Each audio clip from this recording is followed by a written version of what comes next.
నమస్తే. Welcome to Suman TV. నేను మీ యామ్ని.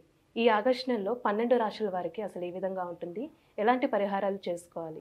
ఈ విషయాలు మనకి తెలియచేయడానికి ప్రస్తుతం మనతో ఉన్నారు ప్రముఖ ఆధ్యాత్మికవేత్త, ప్రముఖ జ్యోతిష్య వాస్తు పండితులు, బ్రహ్మశ్రీ డాక్టర్ నాయకంటి మల్లికార్జున శర్మ గారు ఉన్నారు. గురుగారితో మాట్లాడి మనకున్న సందేహాలను అడిగి తెలుసుకుందాం. నమస్కారం గురుగారు. నమస్కారం అమ్మా. గురుగారు, ఇప్పుడు మనకి ఆగస్టు నెలలో అండి అసలు 12 రాశుల వారికి ఏ విధంగా ఉంటుంది? ముందుగా మనకి మేషరాశి కాబట్టి మేషరాశి గురించి తెలియచేయండి. తప్పకుండా అమ్మ. ఓం శ్రీ గురుభ్యో నమః. మేషరాశి వాళ్ళకి ఆగస్టు మాసంలో ఏ విధంగా ఉండబోతుందో మనగా ముందుగా చూస్తే, ముఖ్యంగా గ్రహాల యొక్క స్థితిగతులను మనం అనుసరించి ముందుకు వెళితే, మరి ఆగస్టు నెలలో కొన్ని గ్రహాల యొక్క స్థితిగతులు అనేవి మారుతున్నాయి. దానిలో ముఖ్యంగా మేషరాశి వాళ్ళకి ద్వితీయ స్థానంలో గురువు యొక్క సంచారం, అలానే ద్వితీయ స్థానంలో కుజుడు యొక్క సంచారం. అయితే నెలాఖరులో కుజుడు తృతీయ స్థానంలోకి రావటం, అలానే మేషరాశి వాళ్ళకి చతుర్థ పంచమాల్లో రవి యొక్క సంచారం, పంచమ స్థానంలో బుధ శుక్రుల యొక్క సంచారం, అలానే శుక్రుడు కూడా నెలాఖరికి షష్టమ స్థానంలోకి వెళ్ళటం, కేతువుతోటి కాంబినేషన్లో ఉండటం, అలానే మేషరాశి వాళ్ళకి లాభస్థానంలో శని వక్రస్థితిలో ఉండటం, వ్యయ స్థానంలో రాహు యొక్క సంచారం. ఇది గ్రహస్థితి. అయితే ఈ గ్రహస్థితిలో ముందుగా ద్వితీయ స్థానంలో గురువు వల్ల, అలానే పంచమ స్థానంలో శుక్రుని వల్ల కూడా కొన్ని లాభాలు కలిగే అవకాశాలు బాగుంటాయి. అంటే సంతానపరంగా సుఖము, విందులు వినోదాల్లో పాల్గొనే అవకాశాలు ఎక్కువగా ఉండటం, అలానే ఫైనాన్షియల్ పరంగా గ్రోత్ ఉండే అవకాశాలు ఎక్కువ ఉంటాయి. అంటే ఇన్కమ్ అనేది బాగా గ్రోత్ పెంచుకునే అవకాశం అనేది ఒకటి ఉండటం, అలానే ఉద్యోగ సంబంధించిన వ్యక్తులకు కూడా ప్రమోషన్లు వచ్చే అవకాశాలు ఉంటాయి.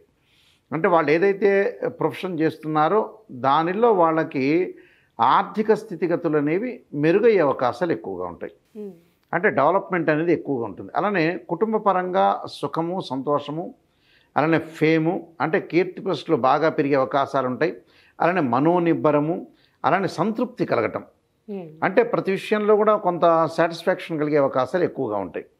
అంటే సంతృప్తి కలిగే అవకాశాలు ఉంటే వాళ్ళు ఏదైతే వర్క్ అనేది మొదలుపెట్టారో, పనులు అనేవి మొదలుపెట్టారో అవన్నీ కూడా సకాలంలో పూర్తి చేస్తారు. అంటే మనకు సకాలంలో పూర్తి చేయటం కూడా చాలా మంచిదే కదా. అంటే పెండింగ్లో అనేది ఉండే అవకాశాలే లేవు. అంటే ఉద్యోగపరంగా కానీ వ్యాపార పరంగా కానీ కొద్దిగా అనుకూలంగా ఉండే అవకాశాలు ఎక్కువగా ఉంటాయి. అంటే ప్రతి పని కూడా వాళ్ళు చేపడితే కూడా దానిలో సుఫలితాలు జరిగే అవకాశాలు ఎక్కువ ఉంటాయి. వివాహం కాని వ్యక్తులందరికీ కూడా సంపన్నమైన కుటుంబం నుంచి వ్యక్తి కానీ, అలానే మంచి ప్రవర్తన, మంచి క్యారెక్టర్ గల వ్యక్తి వచ్చే అవకాశాలు ఉంటాయి.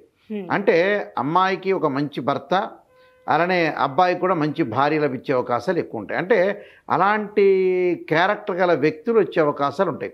అంటే వివాహ ప్రయత్నాలు కూడా కరెక్ట్గా వాళ్ళు అనుకున్నట్టుగానే జరిగే అవకాశాలు ఎక్కువగా ఉంటాయి. అంటే వివాహ సంబంధించిన విషయాలు, శుభ కార్యక్రమాల్లో పాల్గొనే అవకాశాలు అన్నిట్లా, అంటే సర్వత్రా విజయం లభించే అవకాశాలు ఎక్కువ ఉంటాయి. అలానే వ్యాపారం యందు లాభాలు, అంటే ఏదైతే వాళ్ళు బిజినెస్ చేస్తుంటారో పీపుల్, ఆ బిజినెస్ వాళ్ళందరికీ కూడా మంచి ప్రాఫిట్స్ వచ్చే అవకాశాలు ఎక్కువ ఉంటాయి. అంటే ద్వితీయ స్థానంలో గురువు, అలానే నేను చెప్పినట్టుగా ఇక్కడ చతుర్థ స్థానంలో కూడా ఏదైతే మనకి ముఖ్యంగా కొన్ని గ్రహాల యొక్క స్థితి వల్ల అనుకూలమైన ఫలితాలు వచ్చే అవకాశాలు ఎక్కువ ఉంటాయి. అంటే పంచమ స్థానంలో శుక్రుడి వల్ల కూడా మంచి లాభాలు కలుగుతాయి. దానితో పాటు శుభ కార్యక్రమాలు చేయటం, అక్కచెల్లెల మధ్యలో, అన్నదమ్ముల మధ్యలో ఆత్మీయత బాగా పెరగటం, అలానే సమయానికి భోజనం చేయటం, నూతన వస్తువులు కొనుగోలు చేయటం, నూతన వస్తువులు కూడా వీళ్ళకి రావటం ఒకటి, అలానే వస్తు వాహనాలు కొనుగోలు చేయటం, అంటే వాహన సౌఖ్యం కలుగుతుంది. అంటే లగ్జరీగా ప్రయాణం చేసే అవకాశాలు ఎక్కువ ఉంటాయి. వెహికల్లో కూడా కొనుగోలు చేసే అవకాశం ఉంటాయి. అంటే పర్చేజ్ చేసే అవకాశం డెఫినెట్లీ ఉంటుంది. అంటే వస్తు కొనుగోలు చేస్తారు. అలానే వ్యక్తుల యొక్క పరిచయాలు, అంటే ఎమినెంట్ స్కాలర్స్తో మనకు పరిచయాలు బాగా పెరగటం వల్ల కూడా వాళ్ళకు కొన్ని ప్రాఫిట్స్ వచ్చే అవకాశం డెఫినెట్లీ ఉంటుంది.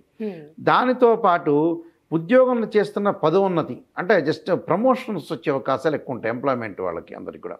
అలానే విద్యార్థులకి మంచి ఫలితాలు, వాళ్ళు ఏదైతే ఉంటారో పోటీ పరీక్షల్లో కాకుండా చదువు పట్ల ఆసక్తి బాగా పెరుగుతుంది. అంటే నేను డెవలప్మెంట్ చెందాలి, బాగా పెరిగే అవకాశాలు, అంటే విద్యార్థులకి చదువు పట్ల మంచి అవగాహన ఏర్పడే అవకాశాలు ఎక్కువగా ఉంటాయి. అలానే సుఖ సంతోషాలతో ఉంటాం. వృత్తి ఉద్యోగ రంగాల్లో చేసిన వాళ్ళందరికీ కూడా అద్భుతమైన లాభాలు వచ్చే అవకాశాలు ఖచ్చితంగా ఉంటాయి. అంటే సుఖ సంతోషం కలిగే అవకాశాలు ఉంటాయి. అయితే ఇక్కడ ఆగ్రహాలే కాకుండా ప్లానెట్సే కాకుండా చతుర్థ పంచమాల్లో రవి యొక్క ప్రభావం కూడా ఉంటుంది. ఇక్కడ చతుర్థ పంచమాల్లో రవి యొక్క ప్రభావం వల్ల ఆరోగ్యం పట్ల కొంత శ్రద్ధ పెట్టాలి. అంటే హెల్త్ పరంగా ఉండే, అంటే అంత ఆందోళన చెందాల్సిన పని లేదు, కానీ వాళ్ళు డిప్రెషన్లోకి వెళ్తుంటారు మానసికంగా, సైకలాజికల్గా. అంత ఆందోళన చెందాల్సిన పని లేదు. కొంత నమ్మకమైన వ్యక్తులను మాత్రమే నమ్మాలి. నమ్మక ద్రోహం జరిగే అవకాశాలు ఉంటాయి. శత్రువుల వల్ల కొంత భయం కలిగే అవకాశాలు ఉంటాయి.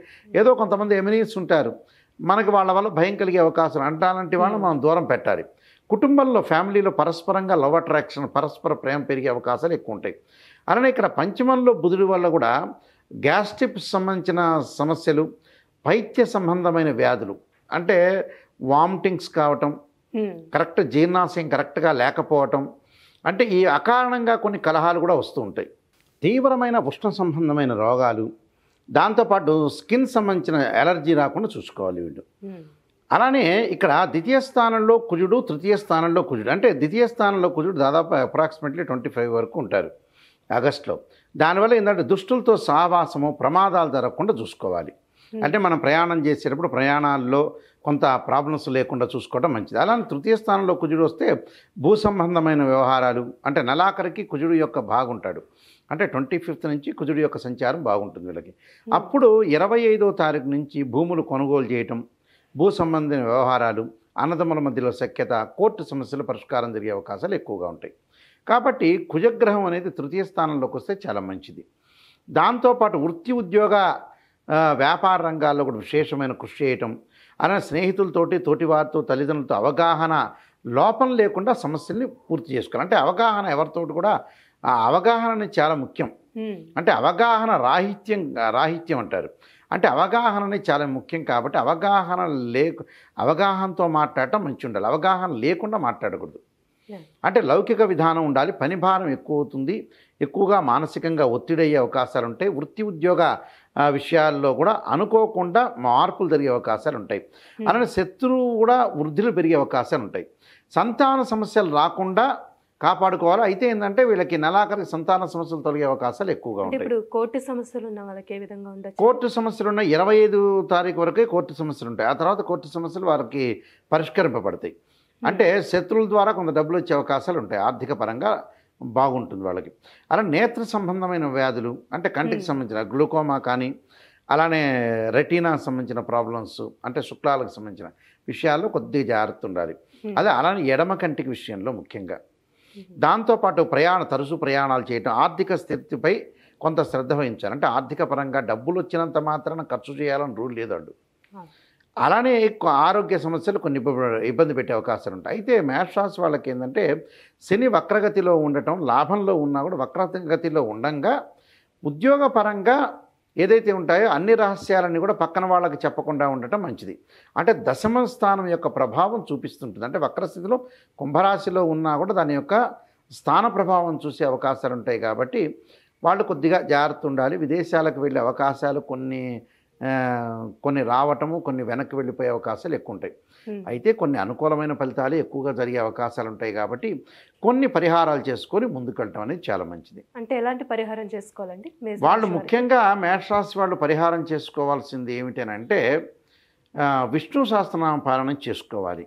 అలానే కార్తవీర్యార్జునుడి యొక్క మంత్రాన్ని చదువుకోవటం చాలా మంచిది. అలానే గణపతి యొక్క ఆరాధన, అంటే అమ్మవారి యొక్క ఆరాధన కూడా చేసుకోవచ్చు.